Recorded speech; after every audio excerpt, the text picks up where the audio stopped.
Assalamu alaikum. So today we are going to discuss about the data types in Python. अच्छा, data type Python में क्या होती है, but Python की data types को हम किस किस वे में कंसीडर करते हैं. So there are lot of things that we are going to discuss in today's lecture. Data types, हमारे पास डेटा टाइप्स की टाइप्स कितनी होंगी और उनको किन किन कैटेगरी के अंदर काउंट किया जाता है, and how we gonna find the way out of the data. ये डेटा टाइप इसको कहते क्यों हैं, डेटा टाइप के बैक पे एक्चुअल मकसद क्या होता है. So there are lot of things जिसमें हम डेटा टाइप्स से अपनी कुछ चीज़ें वगैरह डिस्कस करेंगे. डेटा टाइप्स क्या होती हैं, तो आगे चलते हैं. 3 तरह की डेटा टाइप्स होती हैं हर प्रोग्रामिंग लैंग्वेज में: integer, float and complex number. So complex number Python में यूज़ करते हैं while you are going to make a program for an ATM machine and for the medical diagnosis. So there are the two different things that you are going to make in Python. So हम सबको idea है इस चीज़ का कि integer क्या होता है. Integer अल्फाज होते हैं, नंबर्स होते हैं, यू कैन से. फिर फ्लोट में हम पॉइंट को कंसीडर करते हैं, या हमारे पास एक ई की पावर आ जाती है, ई0, मतलब कि जब आपका ये एरर जनरेट हो जाता है तो एक्चुअली वो एरर नहीं होता, आपका कैलकुलेटर उस तक कैलकुलेट नहीं कर पा रहा होता. That's why we always say like कि ई की पावर क्या होती है. देन हमारे पास कॉम्प्लेक्स नंबर होता है 1 + 0 जे. अब जे का मतलब क्या है? इमेजिनरी यूनिट है. इमेजिनरी यूनिट से मुराद ये होती है कि व्हेन, हाँ, एक सिंपल अल्फाज को सिंपली समझाते हैं कि हमारे पास इमेजिनरी यूनिट क्या होता है. सपोज करते हैं कि हमारे पास सी है. सो सी टेक्निकली क्या है? सी टेक्निकली क्या है? सी टेक्निकली किस चीज़ को रिप्रेजेंट कर रहा है? C is presenting something like a square और अ बॉक्स और कोई वर्ड प्रेजेंट कर रहा है. अब इसकी अगर कोई वैल्यू एग्जिस्ट करती है, सपोज करते हैं सी की वैल्यू एग्जिस्ट करती है इक्वल्स टू लाइक 1. सी की वैल्यू एग्जिस्ट करती है 1, तो सी कोई इमेजिनरी नंबर नहीं है, क्योंकि इसकी वैल्यू हमने खुद दी है. लेकिन अगर इसकी वैल्यू ऑलरेडी फिक्स्ड हो, लाइक 2 पॉइंट समथिंग कोई वैल्यू हो, 2.90 कोई वैल्यू हो, या कोई भी वैल्यू इसमें से एक्सिस्ट करती है, तो विच मीन्स कि ये इमेजिनरी नंबर नहीं रहेगा, ये कोई नंबर एग्जिस्ट करेगा जिसकी कोई ना कोई वैल्यू होगी. खैर, इसको आगे डिस्कस करते हैं कि इसका मतलब, इससे मतलब क्या है. अच्छा, पाइथन में फिर डिफरेंट ऑपरेटर्स होते हैं जिनको हम जानते हैं: plus, minus, multiply, round of, absolute value. अगर हमारे पास कोई पॉइंटिंग वैल्यू होती है तो ये उसको एब्सोल्यूट वैल्यू निकाल के देगा. लाइक अगर हम यहाँ पर लिखते हैं 2.09 या समथिंग ऐसे, तो अगर ABS लिख के आगे उस वैल्यू को लिखेंगे तो हमारे पास 2.90 आएगा वैल्यू. अगर 2.4 लिखते हैं तब उसकी अकॉर्डिंग जो एब्सोल्यूट वैल्यू बनेगी वो आ जाएगी. सो एब्सोल्यूट वैल्यू होती है कि हम डेसिमल पॉइंट्स में से उसको कंसीडर करें और डेसिमल पॉइंट्स में से उसकी वो वैल्यू निकाल कर दें जो एक परफेक्ट वैल्यू की उसमें काउंट हो जाए, परफेक्ट वैल्यू में काउंट हो जाए. सो जब हमारी कोई चीज़ परफेक्ट वैल्यू में काउंट हो जाएगी तो फिर राउंडिंग ऑफ उसमें हम कंसीडर कर लेते हैं. फिर हमारे पास डिफरेंट और इमेजिनरी वैल्यूज़ हो जाती हैं जो कन्वर्जेंस करती हैं. तो इन सारी चीज़ों को we are going to discuss and see in programming, कि हम प्रोग्रामिंग में इन सब को यूटिलाइज़ कैसे करते हैं. तो हम इनके सबके छोटे छोटे एक प्रोग्राम्स बना के अभी चेक करेंगे कि हाउ इट वर्क्स. फिर यहाँ पे ऑपरेटर्स आ जाएंगे, एंड और operators, NAND operators, different operators आ जाएंगे यहाँ पे, और एक्सॉर, एंड और XOR, invert, shift right, shift left. अच्छा, ये जो 2 ऑपरेटर्स हैं ये यूटिलाइज़ नहीं होते. तीसरा बहुत कम यूटिलाइज़ होता है प्रोग्रामिंग में, लेकिन ये वाले जो 2 हैं ये टोटली यूटिलाइज़ नहीं होते अनटिल अनलेस आपने कोई फिज़िक्स का काम ना करना हो. बाकी ये ऑपरेटर आपके प्रोग्रामिंग में मोस्टली यूटिलाइज होते हुए नज़र आएंगे.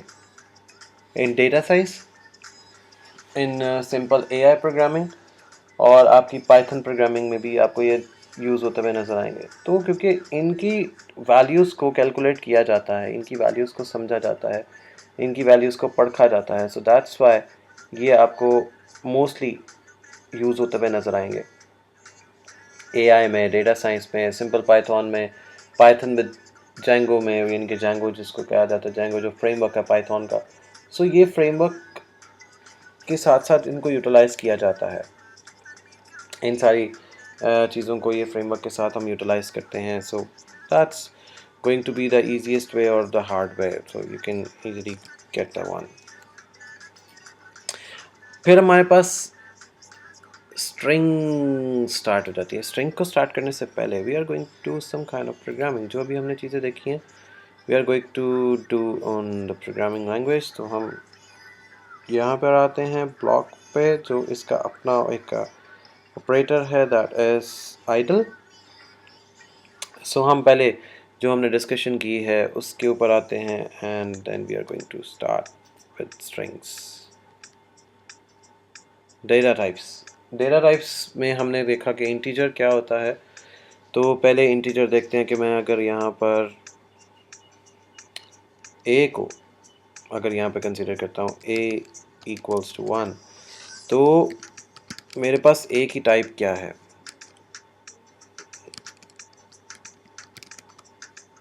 सी यहाँ पर a की कैटेगरी या a तो डायरेक्ट तो इंटीजर है और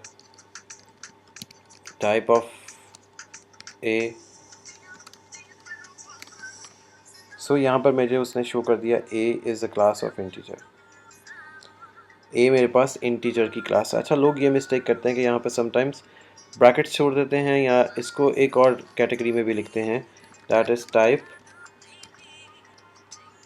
a, ऐसे भी लिखते हैं, तब भी ये सिंटैक्स एरर या इनवैलिड सिंटैक्स में आ जाता है। सो पाइथन में ये कुछ चीज़ें हैं जो बेसिक पाइथन के साथ नहीं चलती, बट जब हम इसकी प्रोग्रामिंग हाई लेवल पे करेंगे तो ये किसी हद तक वर्क करता है, लेकिन वो जब आगे जाके देखेंगे तो उसमें हमें आइडिया हो जाएगा। इसी तरह फिर हमारे पास 1.0 है तो ये ऑटोमेटिकली फ्लोट में आ जाएगा, लेकिन हमने किसी को असाइन नहीं किया तो हम इसको चेक नहीं कर सकते, तो ये आ जाएगा। फिर मैं यहाँ पर टाइप लिखता हूँ, अगेन ए करूँगा, अब ए की मेरे पास टाइप चेंज हो जाएगी, सो वो फ्लोट में कन्वर्ट हो जाएगा। इसी तरह ए को इज इक्वल्स टू 1 + 0 जे करूँगा तो अब ए की अब जो टाइप बनेगी that is totally complex numbers which can't be defined. अच्छा, कॉम्प्लेक्स नंबर जो एंड पे होता है 0j या 4j, इवन मैं इसकी जगह कोई और इंटीजर लिख देता हूँ, 0 की जगह मैं 6j कर देता हूँ, तब भी ये कॉम्प्लेक्स नंबर में ही आएगा। अब एंड पे 6j की जो वैल्यू है वो कभी कंसिडर नहीं की जा सकती, क्योंकि j की कोई परफेक्ट यूनिट वैल्यू नहीं होती, so it's an imaginary unit. जब आपको ये पता हो कि आपकी प्रोग्रामिंग में एरर आ सकता है, आपको ये पता हो कि आपकी प्रोग्राम कहीं ना कहीं जाके एरर जनरेट करेगा, सो आपने क्या करना है, उसको कॉम्प्लेक्स नंबर में लिख देना है। फिर हमारे पास ये डिफरेंट ऑपरेटर्स आ गए थे, ऑपरेटर्स एंड नंबर्स आ गए थे। तो इन ऑपरेटर्स और नंबर को डिस्कस कर लेते हैं कि ये क्या कहते हैं।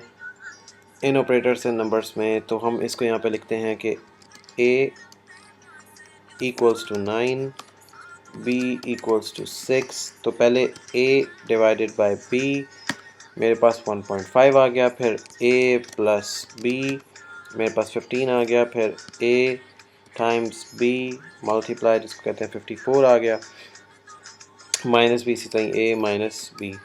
तो हमारे पास ये सारी वैल्यूज़ इजीली कंसीडर हो गई। अगर मैंने अब यहाँ पर एब्सोल्यूट वैल्यू लेनी है तो मैं अब यहाँ पे शो करता हूँ a इज़ इक्वल्स टू 9.008, ये मैंने एक दे दिया। मैं यहाँ पे कर करता हूँ abs ब्रैकेट में a कर देता हूँ।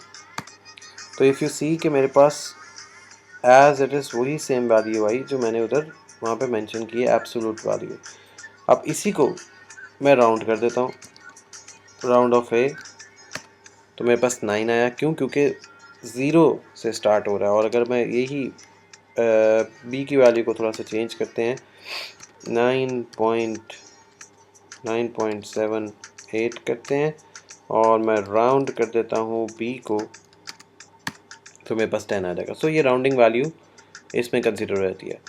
डिवाइड मोड हो गया, इंटीजर x, अच्छा पावर ऑफ x, अब जैसे ये आ रहा है, अगर मैं यहाँ पे करता हूँ x power of y, so it means कि मेरे पास B A power of B हो जाएगा। तो मेरे पास ये वैल्यू आगे जनरेशन हो गई। इसी तरह मैं इसको इसमें लिख देता हूँ, ए और बी कर देता हूँ, तो ये ऊपर जैसे लिखा है वही कंसीडर होगा। सो सेम वैल्यू का आएगा। पावर चाहे हम डबल स्टैटिक से लिख देंगे, इस तरह कर देता हूँ, हमारे पास सेम वैल्यू ही जनरेट होगी। तो ये वो कंसिडरेशन पॉइंट्स हैं जो हम इजीली अपनी प्रोग्रामिंग में यूटिलाइज कर रहे होते हैं कहीं ना कहीं पे ऑपरेटर्स एंड नंबर्स को।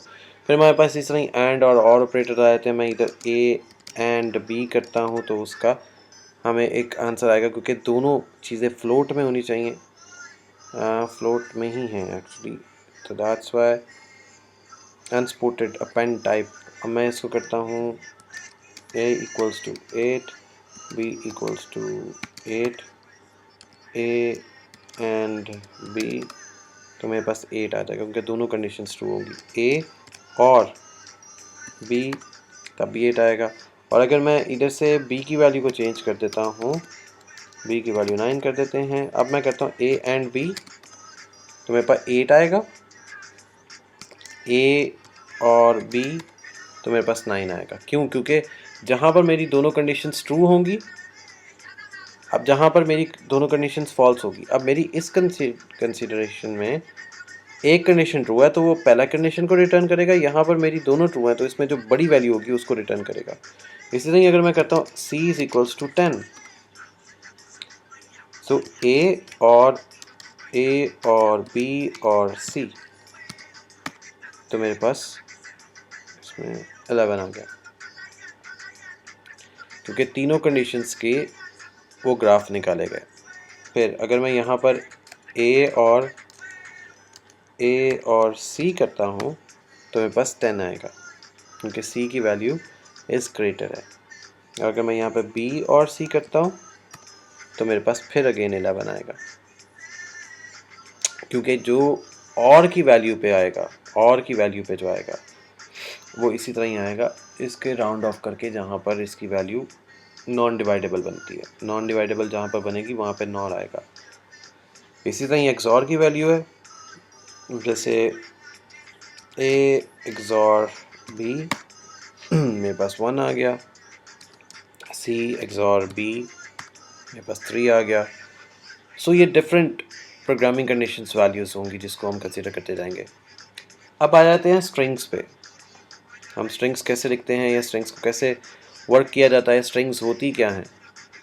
सो पाइथन के अंदर जब स्ट्रिंग्स हमने कोई भी चीज़ लिखनी है, s equals to double quote, this is my first string, double quotes बंद, तो मैं s को करूँगा तो मेरे पास ये आ जाएगा। और अगर आप कहते हो किसी वेरिएबल को असाइन नहीं करना, तो आप इसको ऐसे कर दो, दिस इज माई स्ट्रिंग, यहाँ पे ऐसे लिख दो, तब भी आपकी स्ट्रिंग आ जाएगी। अब यहाँ पर अगर मैंने टाइप देखनी है तो टाइप ऑफ एस टाइप किया तो मेरे पास यहाँ पे बता देगा कि मेरी डेटा टाइप स्ट्रिंग एग्जिस्ट करती है।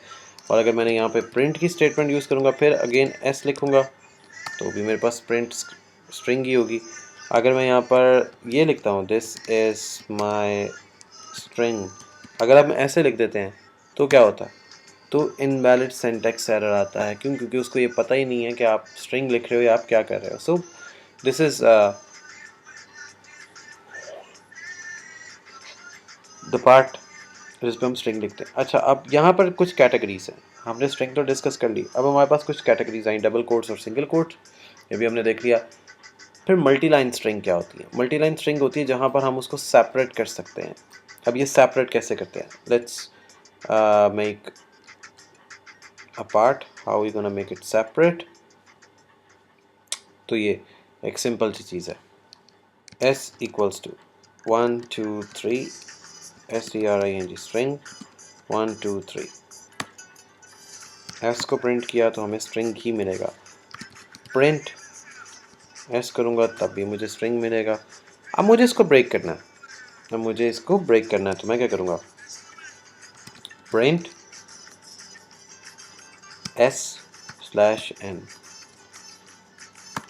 तो मेरे पास एक एरर जनरेट हुआ क्योंकि /n जो है वो कंसीडर नहीं किया जाता, जैसे डिफरेंट प्रोग्रामिंग में होता है। तो हमें उसको इस तरह प्रिंट करके देखना है। अब वो कैसे, मैं इस दोनों को डबल कोट्स में लेके आता हूँ, तो यहाँ पर एस और एन स्प्लिट हो जाएंगे सिर्फ,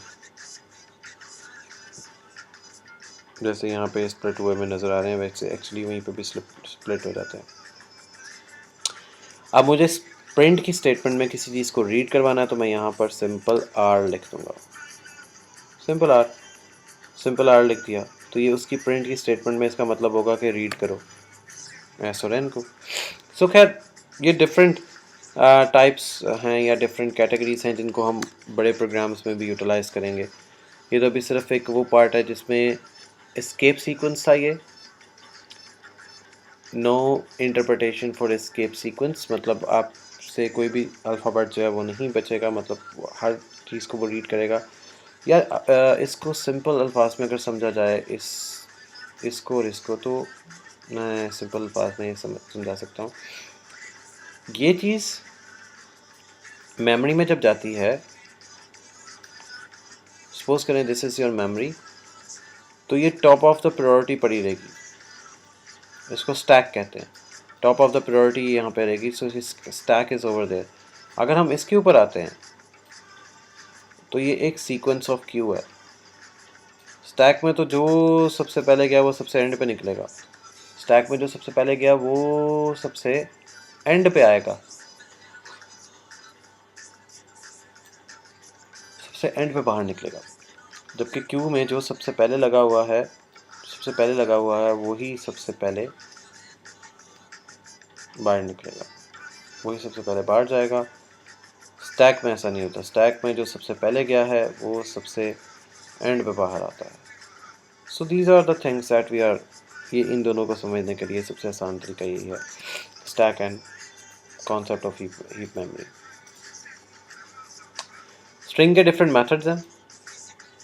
काउंट करना हो कि उसके अंदर कितने स्ट्रिंग है, कहाँ से स्टार्ट हो रहा है, सब स्ट्रिंग्स उसकी कितनी बन रही हैं। फिर हमारे पास एंड एंड बिगिन है काउंटिंग के अंदर ही। फिर उसके बाद ऑल कैप्स और लोड लेटर्स, ये बहुत यूजुअली लोग ये वाली सारी चीज़ें यूज़ करते हैं। स्ट्रिप करैक्टर्स, स्प्लिट स्ट्रिंग्स, ये डेटा साइंस में यूज़ होती है। सबसे ज़्यादा डेटा साइंस में स्प्लिट स्ट्रिंग एंड सब स्ट्रिंग के अंदर यूज़ किया जाता है। Find position of the string, ये सिर्फ छोटे छोटे प्रोग्रामिंग की हद तक है। Replace the sub string, again programming की हद तक है। या इसको मेडिकल के अंदर रिसेप्शंस को या रिसीट्स को या यू कैन से कि हम सीक्वेंस ऑफ प्रोग्रामिंग को चेंज करने के लिए इसको यूटिलाइज़ करते हैं। मतलब कहने का कि हम यू कैन से कि हमने कोई अल्फ़ाबेट्स या लेटर्स वगैरह को रिप्लेस करना हो या पूरी डेटा रिकॉर्ड्स को रिप्लेस करना हो, तो हम उसके लिए इस चीज़ को यूटिलाइज़ करते हैं, स्ट्रिंग मेथड्स को। सो ये वो छोटे छोटे मेथड्स हैं जो हर जगह पे यूटिलाइज़ हो ही रहे होते हैं किसी न किसी जगह पे, जिनको स्ट्रिंग्स मेथड कहा जाता है। स्ट्रिंग मेथड्स के बाद आ जाते हैं लिस्ट पे। लिस्ट क्या होती है?